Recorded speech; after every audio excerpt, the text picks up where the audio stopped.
La jeune fille avait traîné son existence dans les rues, dans les bouges et les repères les plus dégoûtants de Londres. Mais il lui restait encore cependant quelque chose des sentiments de la femme. Quand elle entendit un pas léger s'approcher de la porte opposée à celle par laquelle elle était entrée, quand elle pensa au contraste frappant dont la petite chambre allait être témoin, elle se sentit accablée sous le poids de sa propre honte et recula. Elle semblait ne pouvoir supporter la présence de la personne qu'elle avait désiré voir. Mais l'orgueil entra en lutte avec ses bons sentiments. L'orgueil, vice inhérent aux êtres les plus bas et les plus dégradés, aussi bien qu'aux natures les plus nobles et les plus élevées.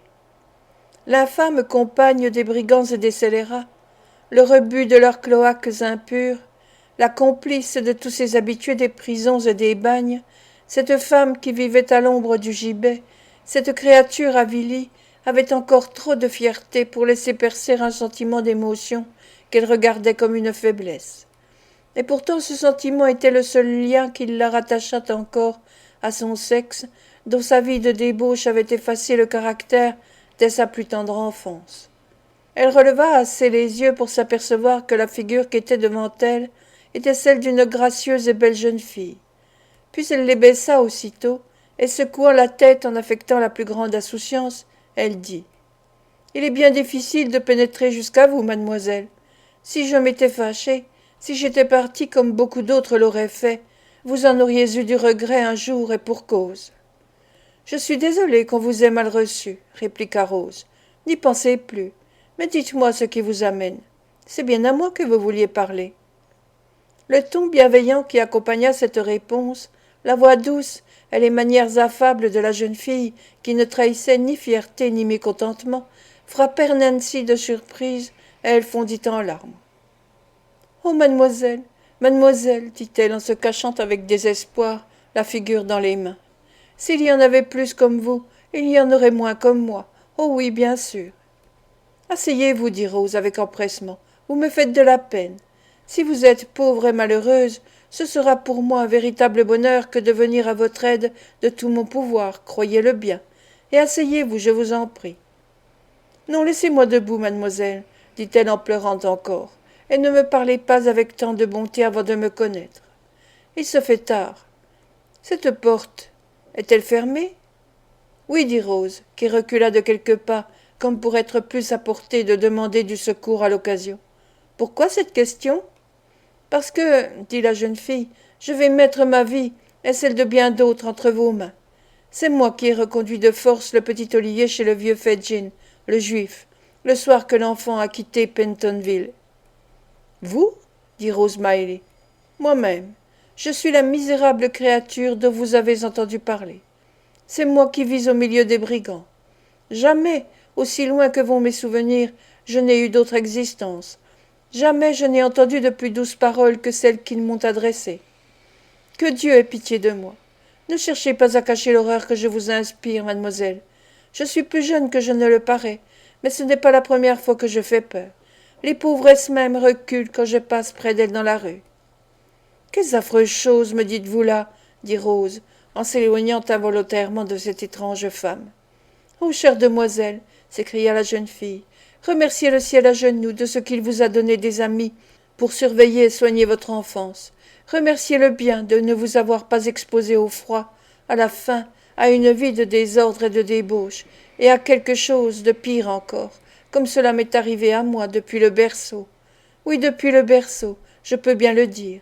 Le ruisseau d'une allée, voilà mon berceau, et probablement ce sera aussi mon lit de mort. Vous m'affligez, dit Rose d'une voix émue et saccadée. Mon cœur se serre, rien qu'à vous entendre. Soyez bénie pour votre bonté. Si vous saviez ce que je suis parfois, vous me plaindriez bien davantage. Mais je me suis échappée d'entre les mains de ceux qui ne manqueraient pas de me tuer s'ils me savaient ici. Je me suis échappée pour vous révéler ce que je leur ai entendu dire. Connaissez-vous un homme appelé Monks? Non, dit Rose. Il vous connaît, lui. Il savait que vous étiez ici, car c'est en lui entendant donner votre adresse que j'ai pu arriver jusqu'à vous. Jamais je n'ai entendu prononcer ce nom-là. C'est qu'alors il a changé de nom chez nous, reprit la jeune fille. Je m'en étais déjà plus que douté. Il y a quelque temps, peu de jours après qu'on eut introduit Olivier dans votre maison cette fameuse nuit du vol, j'ai entendu une convocation entre cet homme, dont je me méfiais déjà, et Fedjin. Un soir qu'ils étaient ensemble, j'ai découvert que Monks, donc comme nous l'appelons, mais que vous... Oui, oui, dit Rose, je sais, après. Que Monks l'avait vu par hasard le jour où nous l'avons perdu pour la première fois, et qu'il l'avait aussitôt reconnu pour l'enfant qu'il cherchait. Pourquoi le cherchait-il? C'est ce que je ne me suis pas expliqué. Il a conclu avec Fedjin un marché, par suite duquel celui-ci avait droit à une certaine somme dans le cas où il rattraperait Olivier. Et la somme devait être plus forte s'il en faisait un voleur. Monks, en demandant cela, avait un dessein à lui. Et quelle était son intention? Demanda Rose. C'est ce que j'espérais savoir, dit la jeune fille, lorsqu'il aperçut mon ombre sur la muraille. Et à ma place, je vous jure qu'il n'y en aurait pas eu beaucoup qui auraient pu se sauver comme je l'ai fait. Enfin j'ai pu m'échapper, mais je ne l'ai plus revu qu'hier soir. Et qu'arriva-t-il alors? Eh bien voilà, mademoiselle. Hier soir donc il est revenu, comme l'autre jour. Ils sont encore montés tous les deux dans la chambre d'en haut. Par exemple, je me suis bien arrangée de manière à ne pas être trahie par mon ombre, et j'ai écouté à la porte. Voici les premiers mots que j'ai entendu dire à vue. Ainsi les seuls témoignages qui prouvent l'identité de l'enfant sont au fond de la rivière, et la vieille sorcière, qui les a reçus des mains de la mère, est, Dieu merci, en train de pourrir dans son cercueil. Et là-dessus, ils se sont mis à rire et à dire qu'ils avaient fait un fameux coup. Monks, en parlant de l'enfant, avait un air furieux. Il disait que bien qu'il fût parvenu sans risque à se rendre maître de l'argent du petit diable, il aurait été encore plus tranquille s'il l'avait eu autrement.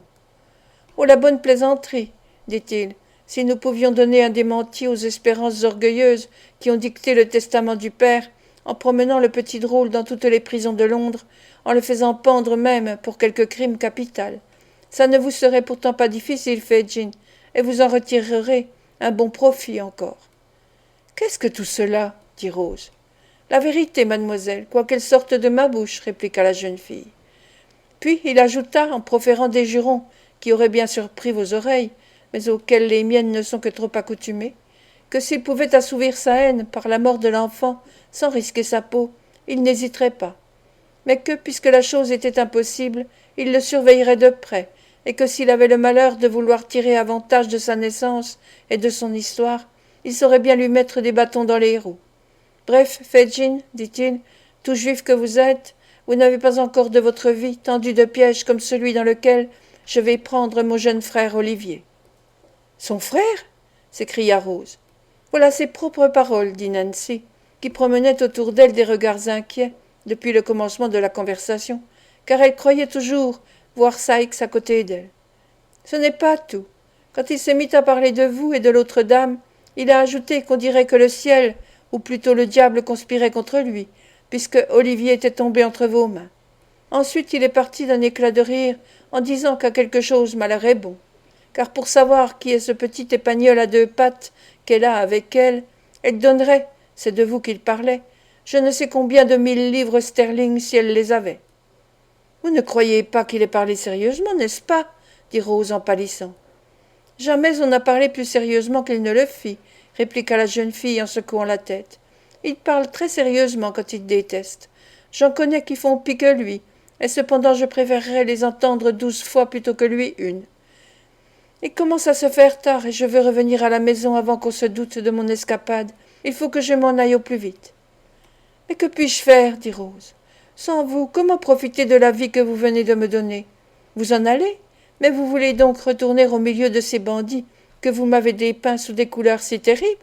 Attendez, à côté dans la chambre voisine, il y a un monsieur que je puis faire venir à l'instant même. Répétez-lui ce que vous venez de me dire, et avant une demi-heure, on vous conduira dans un endroit où vous serez en sûreté. Non, dit la jeune fille, je veux partir. Il faut que je m'en retourne parce que... Mais comment dire de semblables choses à une demoiselle vertueuse comme vous?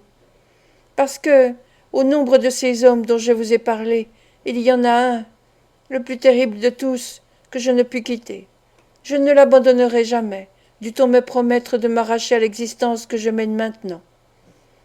Votre intervention en faveur de ce cher enfant, dit Rose, votre démarche dans cette maison où vous vous êtes risqué pour me dire ce que vous avez entendu, votre attitude, qui me fait croire à la sincérité de vos paroles, votre repentir, enfin, le sentiment que vous avez de votre honte, tout me porte à espérer qu'il y a encore de la ressource chez vous. Oh, je vous en supplie, dit avec force la jeune fille en joignant les mains, tandis que ses larmes arrosaient son visage. Ne soyez pas sourde aux supplications d'une personne de votre sexe, la première, oui, la première, je pense, qui a jusqu'ici fait résonner à vos oreilles des paroles de sympathie et de commisération. Écoutez ma voix, et laissez-moi vous sauver pour un meilleur avenir. Mademoiselle, s'écria Nancy en tombant à genoux, vous êtes un ange de douceur. C'est la première fois que j'entends d'aussi bonnes paroles. Hélas, que ne les ai-je entendues il y a quelques années. Elles m'auraient détourné du vice et du malheur. Mais maintenant il est trop tard. Il est trop tard. Il n'est jamais trop tard, dit Rose, pour le repentir et l'expiation. Oh si, s'écria la jeune fille en proie aux tortures de sa conscience. Il est trop tard. Je ne puis le quitter maintenant. Je ne veux point causer sa mort. Comment pourriez-vous la causer demanda Rose. Rien ne pourrait le sauver, dit Nancy, si je disais à d'autres ce que je vous ai raconté. Si je les faisais prendre, sa mort serait certaine. C'est le plus déterminé, et il a commis de telles atrocités. Est-il possible, s'écria Rose, que pour un tel homme vous renonciez à l'espérance d'une vie meilleure et à la certitude d'une délivrance immédiate? C'est de la folie. Je ne sais ce que c'est, répondit la jeune fille, mais ce qu'il y a de sûr, c'est qu'il en est ainsi. Et je ne suis pas la seule comme cela. Il y en a des centaines aussi misérables, aussi dégradés que moi. Il faut que je m'en retourne. Je ne sais si Dieu veut me punir du mal que j'ai fait, mais quelque chose m'attire vers cet homme, malgré les souffrances et les mauvais traitements qu'il me fait endurer. Et quand même je devrais mourir de sa main, j'irais encore le rejoindre. Que faire, dit Rose. Je ne dois pourtant pas vous laisser partir ainsi. Si, mademoiselle, vous le devez, et vous me laisserez partir, répondit la jeune fille en se relevant. Vous ne me retiendrez pas, car je me suis fiée à votre bonté, sans exiger de serment comme j'aurais pu le faire. Quel usage voulez-vous que je fasse, alors, de vos révélations, dit Rose. Il faut pénétrer ce mystère, autrement, comment le secret que vous m'avez confié pourrait-il être utile à Olivier, que vous voulez servir? Vous devez avoir quelqu'un à mettre dans la confidence, un ami qui pourra vous conseiller. Mais où pourrais-je vous revoir au besoin? Demanda Rose. Je ne veux pas savoir où demeurent ces affreuses gens, mais dites-moi quand et où je pourrais vous revoir. Eh bien, fit la jeune fille, voulez-vous me promettre de garder fidèlement mon secret et de venir seule ou accompagnée de votre confident, à la condition qu'on ne me surveillera pas, qu'on ne me suivra pas? Je vous le jure, répondit Rose.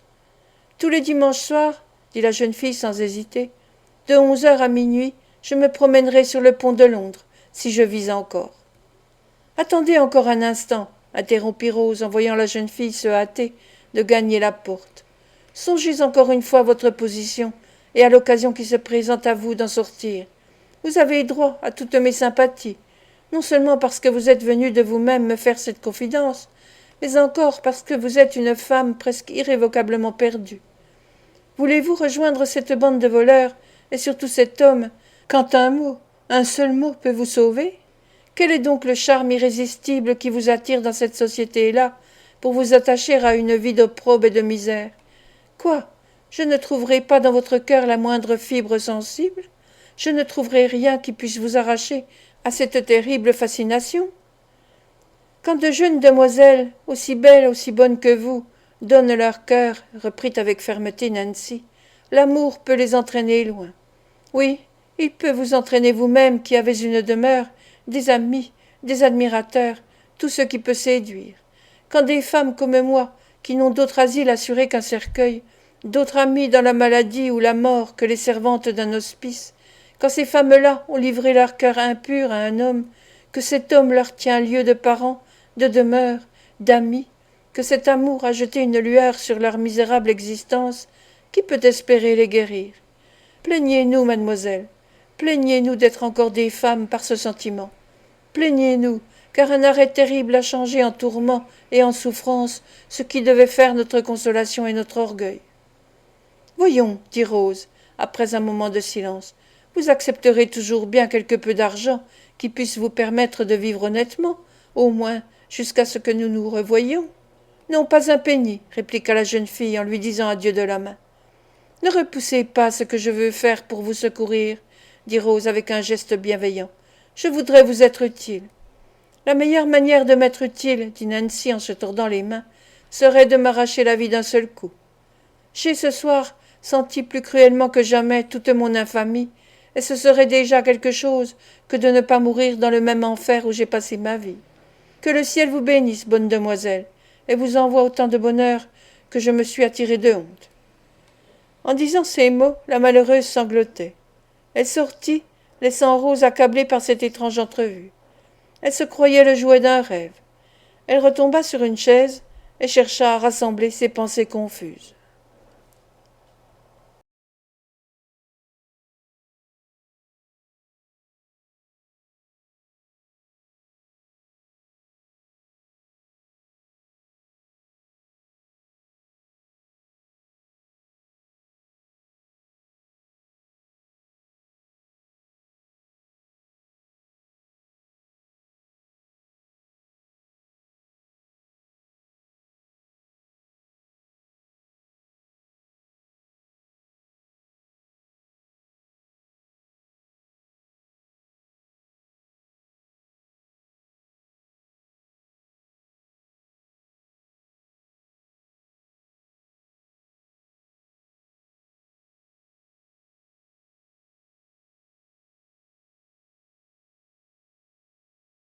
Dans les bouges et les repères les plus dégoûtants de Londres.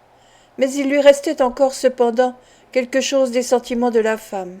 Quand elle entendit un pas léger s'approcher de la porte opposée à celle par laquelle elle était entrée, quand elle pensa au contraste frappant dont la petite chambre allait être témoin, elle se sentit accablée sous le poids de sa propre honte et recula.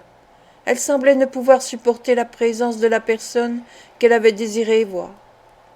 Mais l'orgueil entra en lutte avec ses bons sentiments. L'orgueil, vice inhérent aux êtres les plus bas et les plus dégradés, aussi bien qu'aux natures les plus nobles et les plus élevées. L'infâme compagne des brigands et des scélérats, le rebut de leurs cloaques impurs, la complice de tous ces habitués des prisons et des bagnes, cette femme qui vivait à l'ombre du gibet, cette créature avilie, avait encore trop de fierté pour laisser percer un sentiment d'émotion qu'elle regardait comme une faiblesse. Et pourtant ce sentiment était le seul lien qui la rattachât encore à son sexe, dont sa vie de débauche avait effacé le caractère dès sa plus tendre enfance. Elle releva assez les yeux pour s'apercevoir que la figure qui était devant elle était celle d'une gracieuse et belle jeune fille. Puis elle les baissa aussitôt, et secouant la tête en affectant la plus grande insouciance, elle dit « Il est bien difficile de pénétrer jusqu'à vous, mademoiselle. Si je m'étais fâchée, si j'étais partie comme beaucoup d'autres l'auraient fait, vous en auriez eu du regret un jour et pour cause. » « Je suis désolée qu'on vous ait mal reçu, répliqua Rose. N'y pensez plus, mais dites-moi ce qui vous amène. C'est bien à moi que vous vouliez parler. Le ton bienveillant qui accompagna cette réponse, la voix douce et les manières affables de la jeune fille qui ne trahissaient ni fierté ni mécontentement, frappèrent Nancy de surprise et elle fondit en larmes. « Oh, mademoiselle, mademoiselle, dit-elle en se cachant avec désespoir la figure dans les mains. S'il y en avait plus comme vous, il y en aurait moins comme moi. Oh oui, bien sûr. Asseyez-vous, dit Rose avec empressement. Vous me faites de la peine.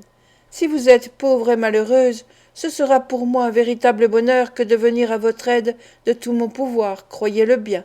Et asseyez-vous, je vous en prie. Non, laissez-moi debout, mademoiselle, dit-elle en pleurant encore, et ne me parlez pas avec tant de bonté avant de me connaître. Il se fait tard. Cette porte est-elle fermée? Oui, dit Rose, qui recula de quelques pas, comme pour être plus à portée de demander du secours à l'occasion. Pourquoi cette question? Parce que, dit la jeune fille, je vais mettre ma vie et celle de bien d'autres entre vos mains. C'est moi qui ai reconduit de force le petit Olivier chez le vieux Fedgin, le juif, le soir que l'enfant a quitté Pentonville. Vous? Dit Rose Miley. Moi-même. Je suis la misérable créature dont vous avez entendu parler. C'est moi qui vis au milieu des brigands. Jamais, aussi loin que vont mes souvenirs, je n'ai eu d'autre existence. Jamais je n'ai entendu de plus douces paroles que celles qu'ils m'ont adressées. Que Dieu ait pitié de moi. Ne cherchez pas à cacher l'horreur que je vous inspire, mademoiselle. Je suis plus jeune que je ne le parais, mais ce n'est pas la première fois que je fais peur. Les pauvresses même reculent quand je passe près d'elles dans la rue. Quelles affreuses choses me dites-vous là, dit Rose, en s'éloignant involontairement de cette étrange femme. Oh, chère demoiselle, s'écria la jeune fille, remerciez le ciel à genoux de ce qu'il vous a donné des amis pour surveiller et soigner votre enfance. Remerciez-le bien de ne vous avoir pas exposée au froid, à la faim, à une vie de désordre et de débauche, et à quelque chose de pire encore, comme cela m'est arrivé à moi depuis le berceau. Oui, depuis le berceau, je peux bien le dire. Le ruisseau d'une allée, voilà mon berceau, et probablement ce sera aussi mon lit de mort. Vous m'affligez, dit Rose d'une voix émue et saccadée. Mon cœur se serre, rien qu'à vous entendre. Soyez bénie pour votre bonté. Si vous saviez ce que je suis parfois, vous me plaindriez bien davantage. Mais je me suis échappée d'entre les mains de ceux qui ne manqueraient pas de me tuer s'ils me savaient ici. Je me suis échappée pour vous révéler ce que je leur ai entendu dire. Connaissez-vous un homme appelé Monks? Non, dit Rose. Il vous connaît, lui. Il savait que vous étiez ici, car c'est en lui entendant donner votre adresse que j'ai pu arriver jusqu'à vous. Jamais je n'ai entendu prononcer ce nom-là. C'est qu'alors il a changé de nom chez nous, reprit la jeune fille. Je m'en étais déjà plus que douté. Il y a quelque temps, peu de jours après qu'on eut introduit Olivier dans votre maison cette fameuse nuit du vol, j'ai entendu une convocation entre cet homme, dont je me méfiais déjà, et Fedjin. Un soir qu'ils étaient ensemble, j'ai découvert que Monks, donc comme nous l'appelons, mais que vous... Oui, oui, dit Rose, je sais, après. Que Monks l'avait vu par hasard le jour où nous l'avons perdu pour la première fois, et qu'il l'avait aussitôt reconnu pour l'enfant qu'il cherchait. Pourquoi le cherchait-il? C'est ce que je ne me suis pas expliqué. Il a conclu avec Fedjin un marché, par suite duquel celui-ci avait droit à une certaine somme dans le cas où il rattraperait Olivier. Et la somme devait être plus forte s'il en faisait un voleur. Monks, en demandant cela, avait un dessein à lui. Et quelle était son intention? Demanda Rose. C'est ce que j'espérais savoir, dit la jeune fille, lorsqu'il aperçut mon ombre sur la muraille. Et à ma place, je vous jure qu'il n'y en aurait pas eu beaucoup qui auraient pu se sauver comme je l'ai fait. Enfin j'ai pu m'échapper, mais je ne l'ai plus revu qu'hier soir. Et qu'arriva-t-il alors? Eh bien voilà, mademoiselle. Hier soir donc, il est revenu, comme l'autre jour. Ils sont encore montés tous les deux dans la chambre d'en haut. Par exemple, je me suis bien arrangée de manière à ne pas être trahie par mon ombre, et j'ai écouté à la porte. Voici les premiers mots que j'ai entendu dire à vue. Ainsi les seuls témoignages qui prouvent l'identité de l'enfant sont au fond de la rivière, et la vieille sorcière, qui les a reçus des mains de la mère,